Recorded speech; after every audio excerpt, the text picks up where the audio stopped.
Thank you very much, Prime Minister Manning, and could I commend your leadership in bringing about a substantive document which you, the ladies and gentlemen of the press, will have before you soon. This Port of Spain climate change consensus is a significant and substantial document aimed to provide consensus and momentum and support for a substantial outcome in Copenhagen. What the Commonwealth has done today is throw its full weight behind the process now chaired by the Prime Minister of Denmark, Prime Minister Rasmussen.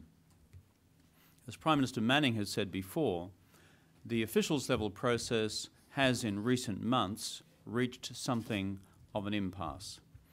Therefore, Prime Minister Rasmussen, supported by friends of the Chair, has sought, with the cooperation of the UN Secretary-General, to drive a leaders-level process to bring about a substantial agreement in Copenhagen.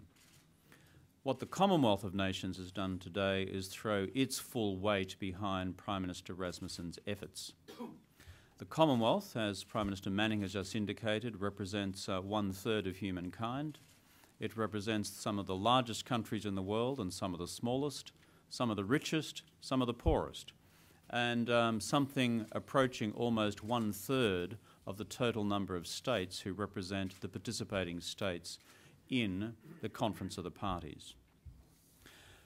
The second point I'd draw to your attention is this, and that is the Commonwealth's conclusions about the importance of climate change finance in delivering a substantive outcome at Copenhagen. In paragraph 13 of the document which will be circulated, we deal specifically with the need for a Copenhagen launch fund starting in 2010.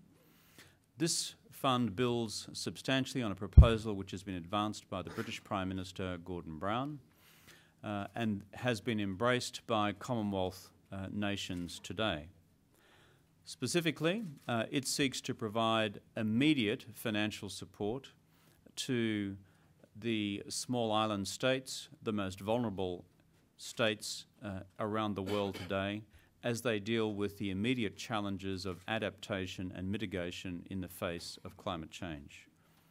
This morning, the Secretary-General, the Prime Minister of Denmark and myself met with the AOSIS member states here in Trinidad today. It was an important meeting as we sought to come to terms with the real challenges facing these most vulnerable states in the face of climate change.